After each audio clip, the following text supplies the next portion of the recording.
Thank you, Ami. Next comes Yael, and right, you are the next one? Right, no changing orders here.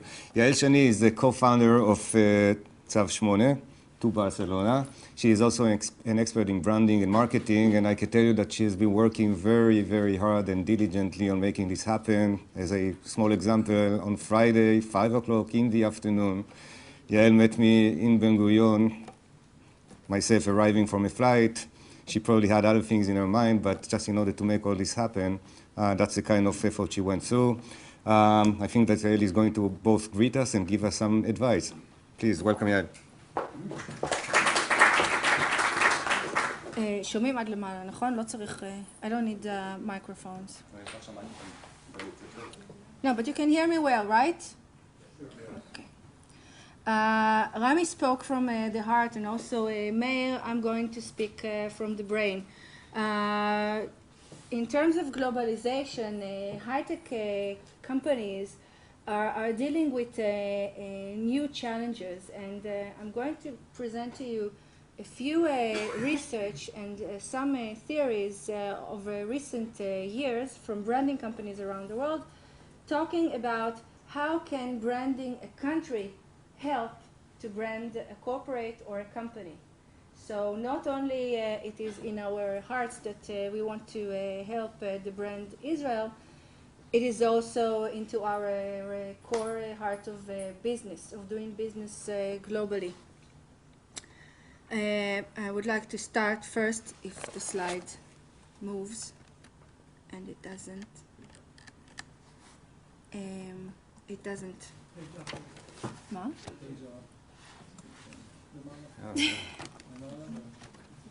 למעלה? לא. Page down, page up. Page down. איפה זה? Page down. Okay. A country brand is the intangible assets a country has. It's not about the financial asset it has. It's not even about the natural resources a country has. And it is not about the political situation it deals with. It is about what that country stands for, what it expresses in all of its touch points and dimensions. And it enables a country to go beyond what it actually physically has to leverage to additional benefits.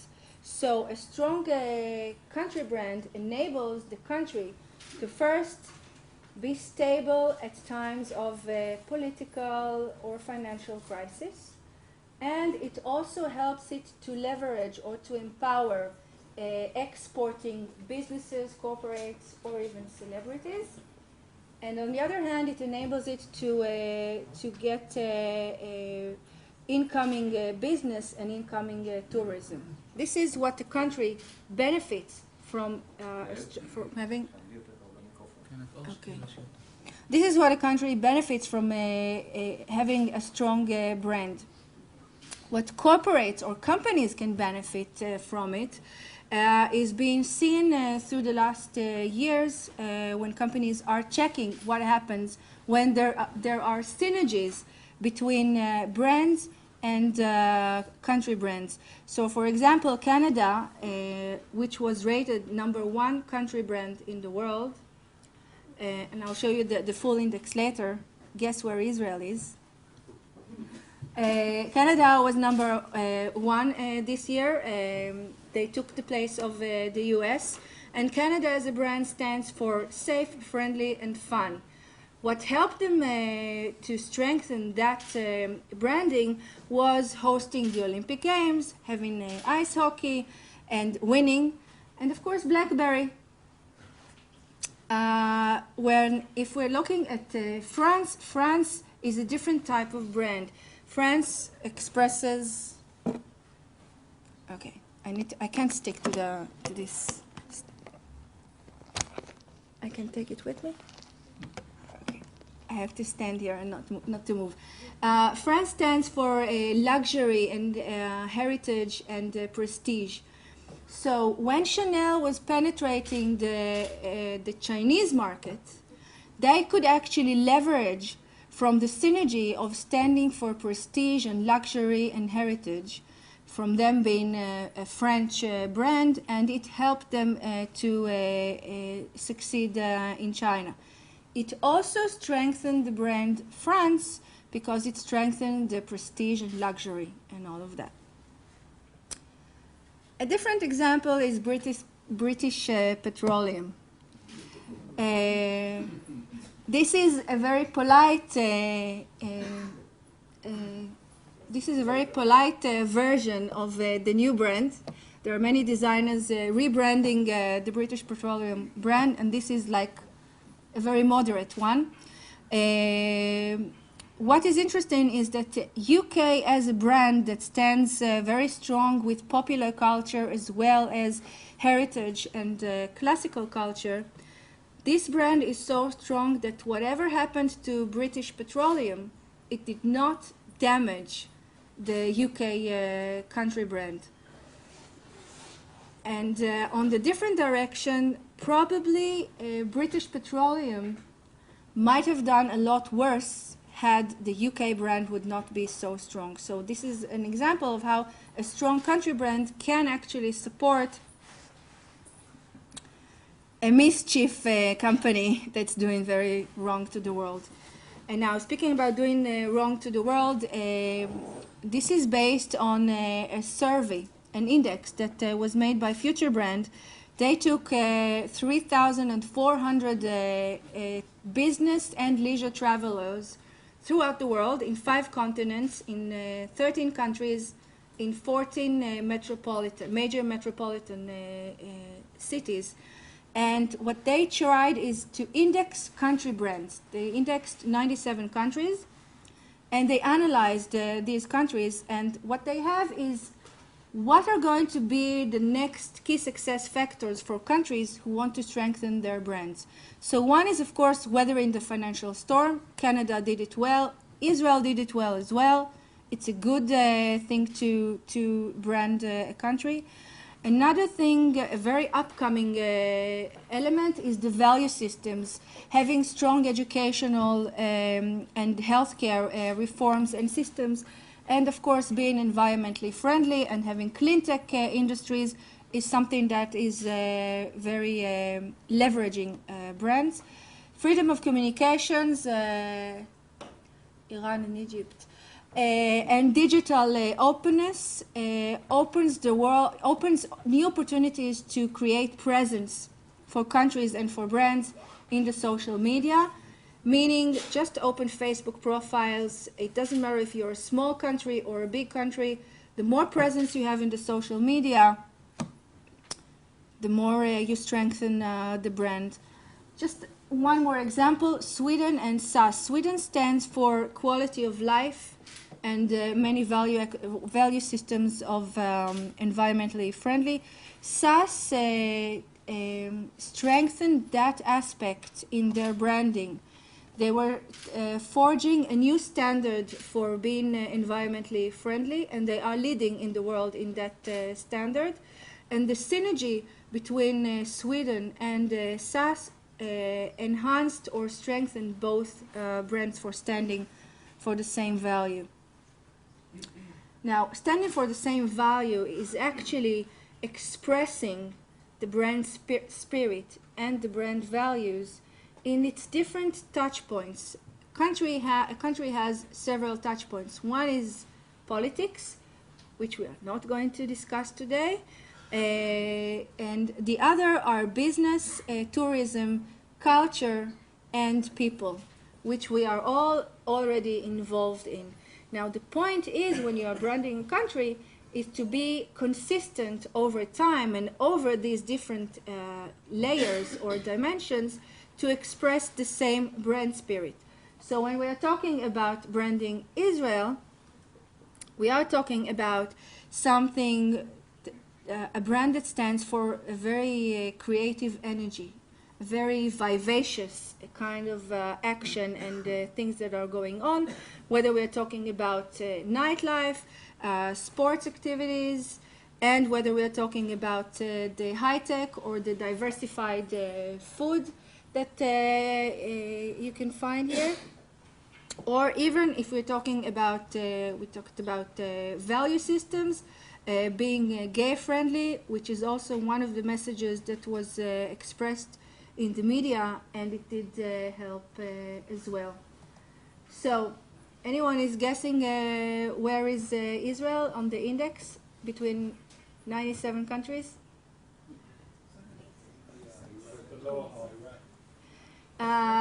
Israel moved from 41 to 30. This is an opportunity. I want to welcome Javier Garcia de Viedma, Deputy Head of Mission from the Spanish Embassy, who came here on a Sunday. And also, and, we are very, we're very hectic, so sometimes we forget, I forget my manners. But thank you. Spain is number 14. Just to have a look, and of course, I told you, Canada. Oh, United States is number 4. They dropped. They dropped significantly. Now, this outcome of jumping 11 spots is a significant jump. The only other country that made that jump was Sweden, who jumped from 21 to 10. But it's a huge jump, partially thanks to the branding process, on which you're going to hear at the second half. I highly recommend you to stay, because Ido, for those who saw him last year, he gives he gives into-depth things, issues, and strategies, and sometimes even information that is not meant to be published. So it's like really listening to the inner circle of things. Now, this jump was also thanks to two engines for this brand. One is the high-tech and the other is business. Israel is ranked number 8 in the world in terms of high-tech and number 14 in business. And just to mention, number 1 in history, and number 2 are ranked Greece and Egypt. Now, talking about the engine of the high-tech, this is a unique ecosystem that is perceived and functions as the second most important communication cluster after Silicon Valley. Okay, the number of R&D centers, international or Israelis, located in that ecosystem is so huge that putting all of them together so closely geographically enables a special kind of innovation that is unique on its own. The other thing that makes this ecosystem more special is that at least half of these R&D centers, whether it's Google or IBM or HP, half of these R&D centers are focused or have something to do with telecom or communication. So it's the core of the high-tech of the world. And of course, not to mention more specifically telecom or communication R&D centers such as Samsung R&D. You're going to hear after the break the Korean ambassador talking about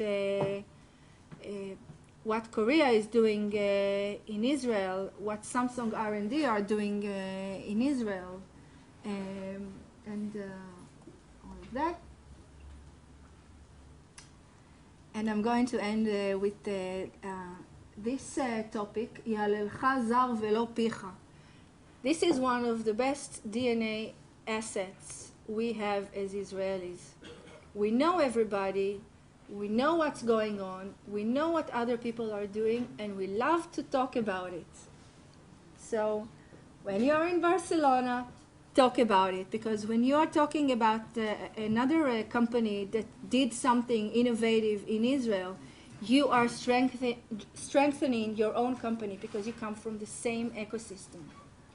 And it is better that others will speak about you than when you speak about yourself, because the impact is different. So if you want to mention the first car phone, or the first mobile camera, or the first Skype phone, the first WiMAX, or the first commute phone, or the first console phone of entertainment to the car, you just mentioned that these all were the first innovations coming from Israel, Israelis enabling these innovations to take place. And I think I'm done. These are just examples. You can see it afterwards.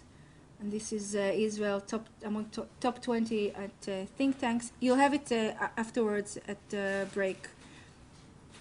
The point is that when we are looking to brand an ecosystem, an industry, or a company, or a country, one of the key points to do it well is go and see what are the perceptions of your target audiences, of your partners, and of your colleagues. So this is why we are starting with the ambassadors panel, to see how we are being perceived externally.